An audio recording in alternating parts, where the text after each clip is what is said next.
What's going on, guys? Another video here.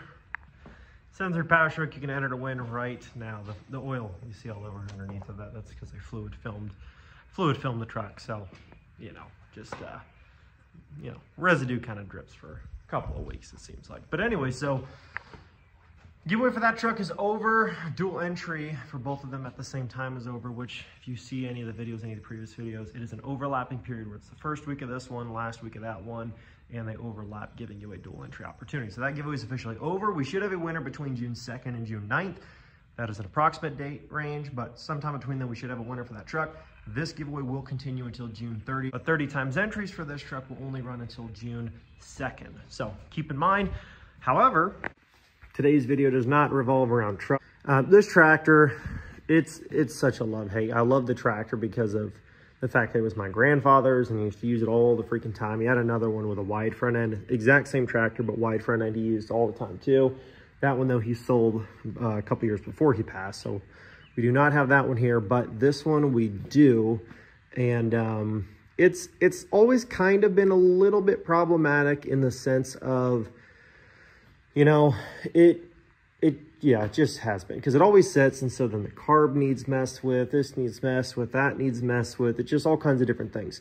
And when I had parked this tractor last, it ran fine. Like when I say it ran fine, I mean like it was having some carb issues in a sense of like it would kind of like sputter in and out. If you like gave a little bit too much fuel, it seemed like it kind of like was a pain in the butt to get it to run. But if I took the carb off and I drained all the excess stuff out of there and then I just put it back on fresh, and it had a good battery and a good starter on it, it would fire up. Sometimes it would need a little bit of starting fluid up there, but it would always start and run. And then once it was running, it would run fine. But unless I could park it indoors every single time, it just always had a little bit of a problem starting, which is kind of normal if they get parked outside. This, however, I had it tarped up. I don't know if you guys remember when Ty worked for me. I had it all tarped up because I had to park it outside. I had too many trucks in here. Had to park it outside, had it tarped.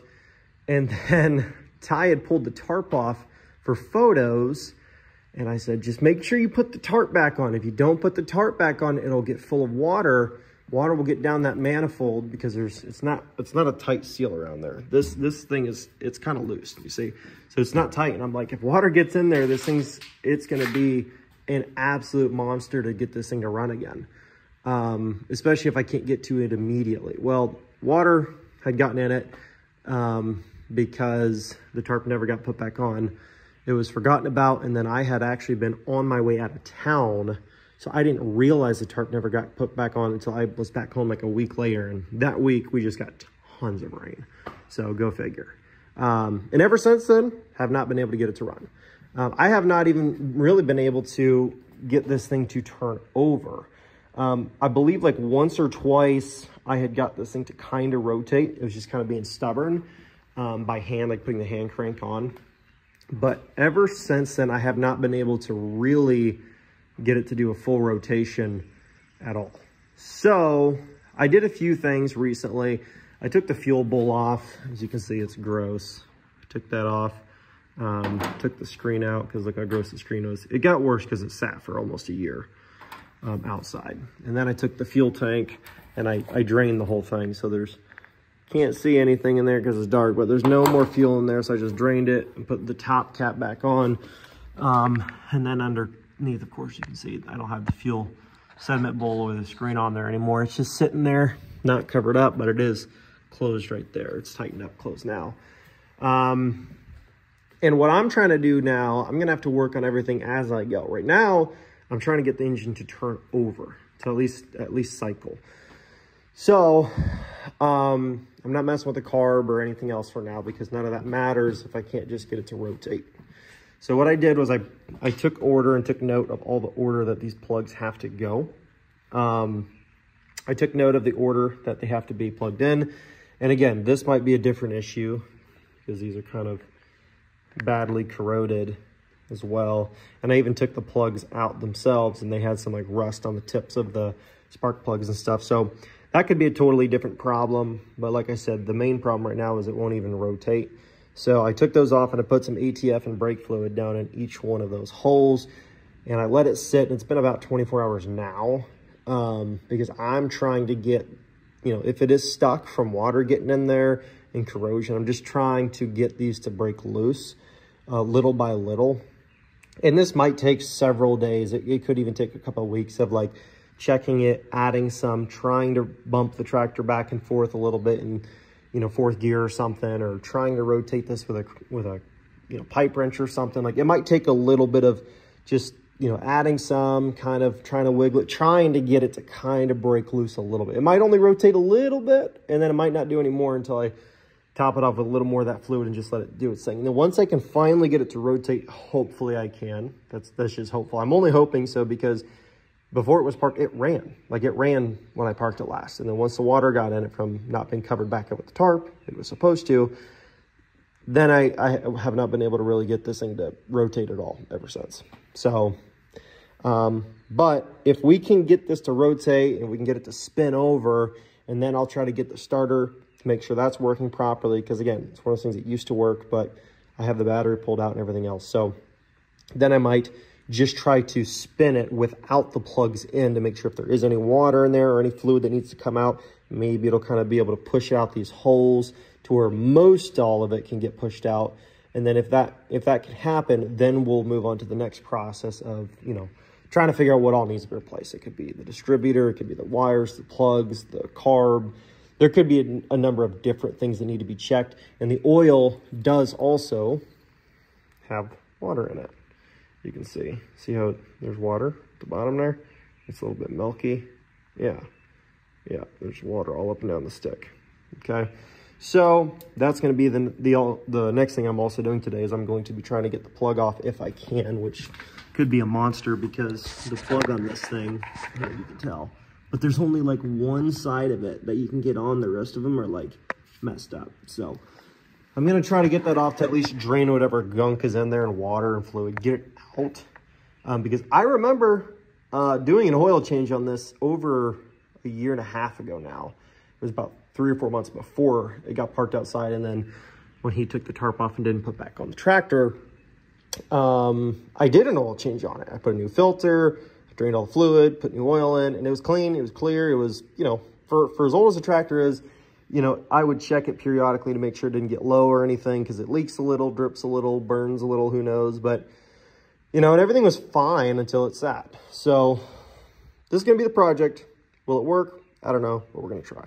I also thought about getting an old New Idea corn picker to pull behind this thing in a small gravity wagon, because I plant a lot of corn for the deer, but I don't harvest it. It's just for the deer. I like hand broadcast it out and, you know, cultivate it into the ground to plant. I don't have a planter and any of that stuff, but I do plant it, spray it.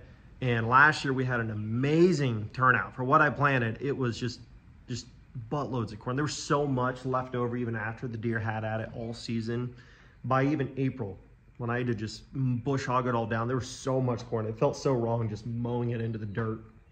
But there was tons, and I thought, if I can get a corn picker for like $1,000, you know, like maybe I could just pick it and then put it in a gravity wagon and then just sell it to somebody. At least I could pay for my seed and fertilizer for the next year. I'm not going to make any money on it, more than likely, but if it could at least cover my expenses to do it again and I don't have to waste it all, I don't know. It'd just kind of be fun. I'm just trying to find an excuse to do it, but it does sound like it could be kind of fun.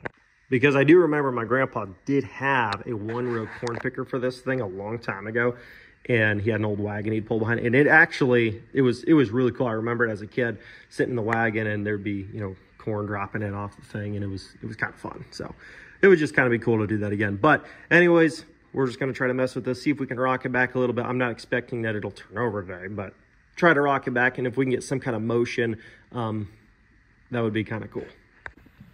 So I took a breaker bar and 1 1/8.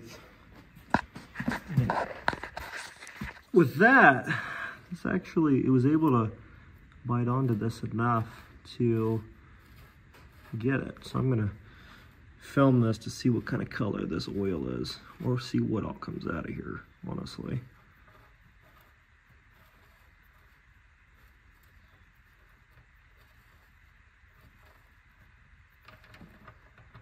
That's a lot of water.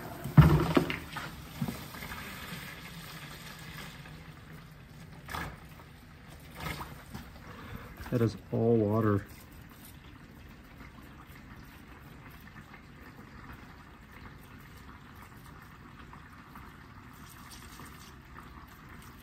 Oh my.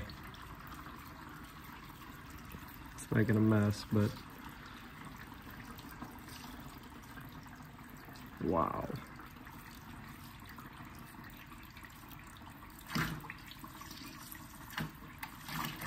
Now there's like sludge coming out. Holy smokes.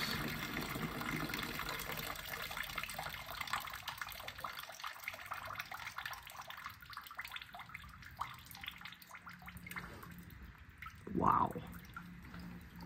Yeah, well, see what I mean by left out, didn't get tarped back up? Well, that's what happened. Because when I checked that dipstick, even when it had sat out for a week, and we had like the worst rain we had ever had, like all last summer. That's when we got that tornado and everything. It was all that same week last year. But I remember checking the oil back then at that time after that, and it was just wet. The whole thing was just water. I'm like, are you kidding me? But yeah.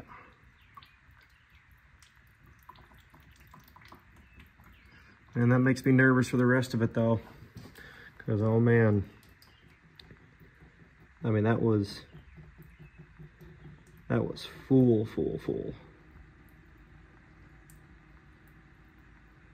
I mean,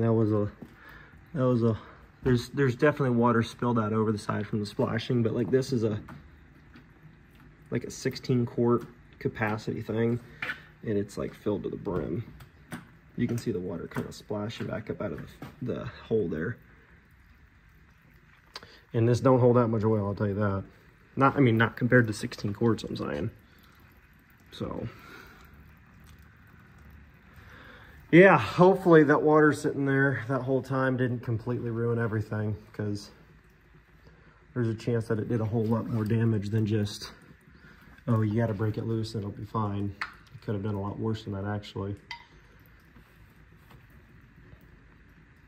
But time will tell. So far, that's not a good sign. And the milky, you know, substance that came out, that sloshy, it's almost like a whipped cream, like texture crap. That is probably mostly due to that oil and water soaking and mixing together for so long in the bottom of that pan, you know.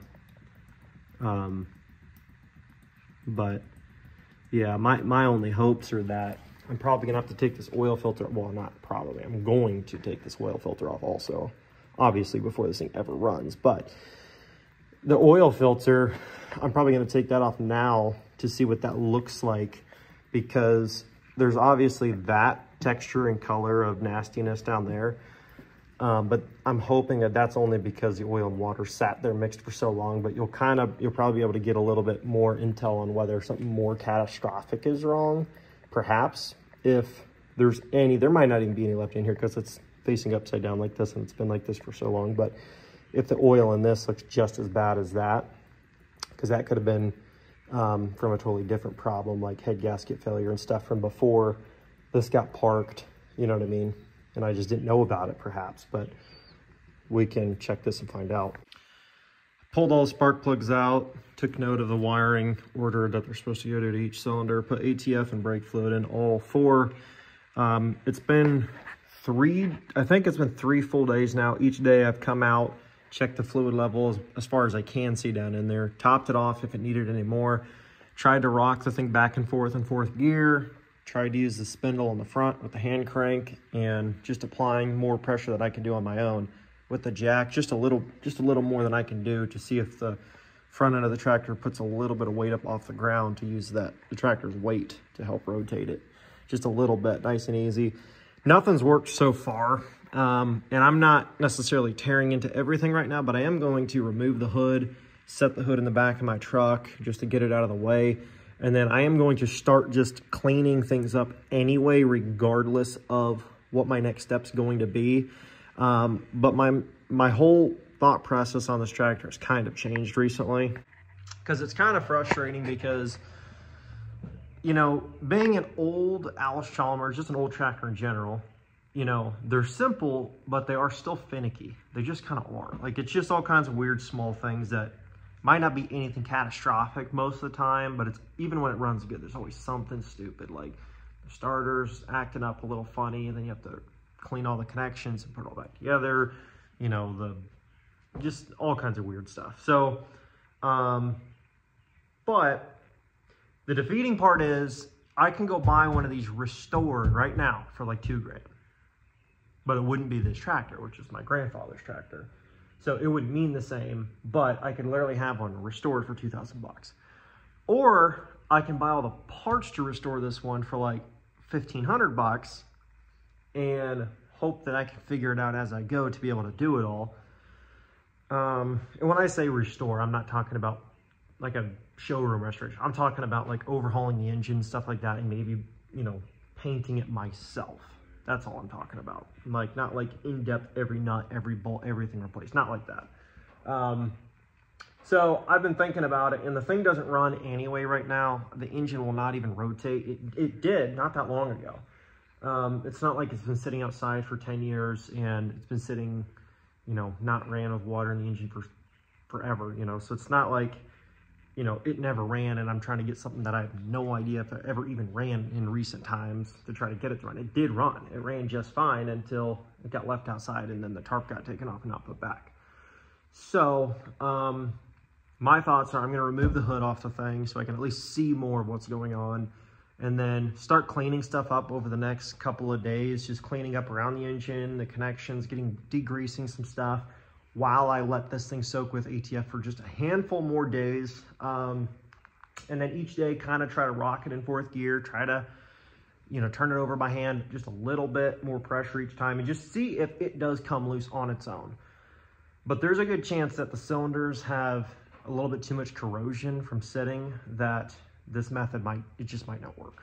So that's just a sad reality that I might have to tear this thing apart. But in the same sense, if I can tear it apart and I can get it done the right way, you know, it's going to cost just as much or more money to, you know, than it would cost just to go buy one that somebody else already put thousands of dollars into redoing and losing it all, basically, because that's kind of how it goes with these. But at least I can say I got it done, I got it running, and I kept it in the barn from now on, and I can say that I did it myself and I got it running, because I do see the value in the tractor itself, just having it. But it doesn't have to be this one to use it for what I want. But if I've already got the tractor and I know I'm not going to get rid of it anyway, I might as well put the money into this one to get it redone instead of buying another one for the same price that's already done, but it's just going to be another thing in the way. Does that make sense? Because if I'm going to keep this anyway and I'm going to spend that kind of money, if I was going to spend that kind of money to get another one, it really would just be better off to put the money to get this thing done, and at least then I have this one done. I don't have two sitting here, because it's not worth anything to buy another one than I have this sitting here. It doesn't run anyway, because then it's going to sit even longer, because I'm going to find an excuse to not need to fix it. And right now I don't need it, you know, so I don't need the thing. The only thing I was thinking was next spring it would be nice to be able to pull a disc behind this to do on my food plots that I use my small tractor for. But my little food plots behind my house have gotten a lot bigger in size over the last couple of years, and so I'm doing like 2.5 acres worth of food plots behind the house, and it would just be a whole lot faster and more convenient to use a 40-horse tractor to pull a disc around or something than my 20-horse tractor with a 4-foot tiller, because you can just get a lot more done a lot faster. I mean, it doesn't matter if it's old, it's gas, if it moves and it runs like it's supposed to, and I can drag a disc around to turn the dirt and churn my corn and bean seed into the ground, because I don't have a planter, so that's how I do it. This thing would be worth its weight very quickly. And then in the fall, if I do get a 1-row corn picker, you know, that's the next time I would plan on wanting a tractor this size. And my hopes would be by then I would have this thing squared away, running good. Might not be like totally like restored, but at least it could be in good running order, and maybe the engine bay area could be somewhat restored, and then at least it problem free for the most part for a long time. And then I can at least use it for what it's meant for. So that's my thoughts on it right now. So I'm going to take the hood off and just start to clean up around some stuff. And then the plan is, I'm assuming it's not going to come unstuck any other way other than taking the head off, taking the oil pan out, you know, removing some stuff.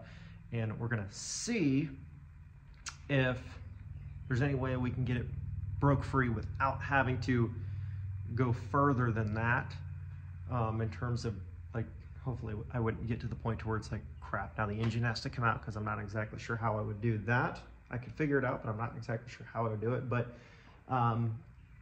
the goal would be, once I get it to that point, seeing if I can at least break it free and clean some stuff up and get it to rotate and fire on its own, because it doesn't take that much work to get to that point, and then I would just have to do some gaskets and put it back together. But if we get in and it's bad enough that it's like, okay, we're gonna have to do a freaking engine rebuild on this thing or an overhaul, then that's just what we're gonna have to try to do. And I've never done one of those ever on one of these. Luckily, there's plenty of videos on YouTube from other guys that have done it, so that hopefully, since it's not really gonna be a rush and I'm willing to work on this little by little between now and, let's say, November, December, January, like somewhere more towards like the end of deer season, I guess, would be more realistic. I'm not really that worried about, like, oh my gosh, I gotta get this done in a time crunch. It's not like it's a giveaway or truck or something that's like, I gotta get this done. It's gotta be perfect and it's gotta be done quick. Like, in that case, I wouldn't be tackling it. I would take it to somebody that can get it done quick and get it done right. But this is just a project that it's not time sensitive, and it would mean a lot more to me to just do it myself and take the time and do it right. So we're gonna see. It's gonna be my first time digging into one of these, but never know unless you try. But right now, what do I have to lose? It doesn't run anyways. So that's the way I'm looking at it. Well, I got the hood pulled off, the exhaust taken out, air cleaner or the oil bath system. It's all pretty gross. So all I'm gonna do right now is I'm gonna work on like degreasing all this crap, because regardless of what the next step is, I was gonna do that anyway. But if I do have to pull the head off and the valve cover and all that stuff, obviously I want this to be as clean as possible, so that way, you know, I don't get too much crap down in there and make a mess worse than it's gonna be already. So I'm just gonna get to doing that right now. So here's where I'm gonna have to wrap it up for today. I gotta get out of town, but I did get the hood off. Yeah, I just have it hanging there on the wall. Got the exhaust off. It's just sitting there where the battery's supposed to be, because chances are once we get into this further, we're not going to be reusing this. We're probably not going to be reusing this manifold, because I'm probably going to try to take it off. Or if for some reason I don't have to take it off, which we haven't gotten that far, so I have no idea, but I'm for sure going to have to drill out this bolt here and rethread that and get a new one. And I'll probably get a new exhaust stack that is not like that one, something a little bit different that I like a little bit more. But that's going to be that, but not worried about that. But we did get this cleaned up. This is just the valve cover up top here. We got that all cleaned up. I tried to take a little wire brush and brush around all the bolts, and then put some WD-40 on these, and that sat for a while, and that actually helped degrease all the rest of this, which came off pretty nice. And then I tried to clean up around most of these, you know, bolts here best that I could. And like I said, I'm gonna let this sit. I'm gonna be gone for a couple of days. I'm gonna let this sit a couple more days with that ATF. I did ATF and some brake fluid into each cylinder. I'm just gonna let it sit a couple more days and try it, because, you know, maybe that's all it needs, and maybe it will break loose and we can get it to actually freely spin around, and then just change out all the fluids and redo some gaskets and stuff, and just run it for now the way that it is, without having to completely tear everything apart. But we're not to that point yet. Currently, everything's locked up, and it might not free up. Any comments would be super highly appreciated, though, because I have never tore into one of these, and from what I know, from what I've seen on YouTube and other stuff, they're pretty simple overall. It's not like tearing apart a truck engine, and, you know, there's just a lot more to it that could go wrong. These seem pretty straightforward. It's just a straight 4-cylinder. So, but anyways, let me know if you guys have had this happen, sat outside, got water in it between a combination of the exhaust manifold and who knows where else it could have got in, but got water in it, and it sat like that all winter. And I did check around the block looking for any cracks where the ice could have frozen, contracted, and cracked the block. From the outside, at least, I don't see any anywhere from what I've seen on this side and the other side. I haven't seen any cracks in the block or anything. My guess is just that from all of the moisture inside the engine, freezing and thawing and condensation, I'm guessing it just corroded, you know, 1 or 2 or 3 or all of the cylinders, I don't know, but it corroded them enough to where it's just seized, you know, like it won't rotate. So let me know, am I headed in the right direction or not, or any strong suggestions you guys would have. Or if you have done one of these before on an Allis-Chalmers WD-45, what are things that you would look at, or would you just suggest going straight for an overhaul or a rebuild? And do you have to pull the motor? Do you not have to pull the motor? Any tips on getting it to break free? I do have it in 4th gear, and I have rocked it a little bit each day, pretty aggressively, just trying to move the tractor. Is just kind of a pain because I'm doing it by hand, just trying to rock it to give some little bits of pressure up on there, but nothing has worked yet. But any tips? Sat outside, got water in it, as you saw that came out. I did check the oil filter, and the oil that drizzled out of here was totally clean and clear. It was not nasty. And like I said, I checked it when I had last parked it, because sometimes I have to top it off, and the oil was totally clean when I parked it. So I don't think it's like head gasket failure, and that's why it got that milky look. It's just from the water and oil sitting in the bottom of the pan there, just kind of mixed together for a long time and causing that. But moral of the story, it's locked up, and I'm trying to break it loose without having to do an overhaul at the moment. But I don't know if there is going to be another option. So let me know in the comment section below if you've dealt with one of these, your thoughts.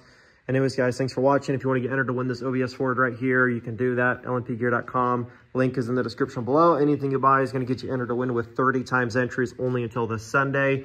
While this 30 times entry bonus is live for this truck all by itself. And yeah, like I said previously, I did oil coat the frame. That's why there's drips all over under it. But ZF5 manual 4-wheel drive truck, 72,000 miles. OBS of your dreams, man. It's sitting here. Could be yours. Tap the link down below. Anyways, guys, I'll catch you in the next one, and hopefully we can get some more progress on this thing. Because I would love to get this thing to run again. That would be nice. So anyways, guys, I'll catch you in the next one. Peace.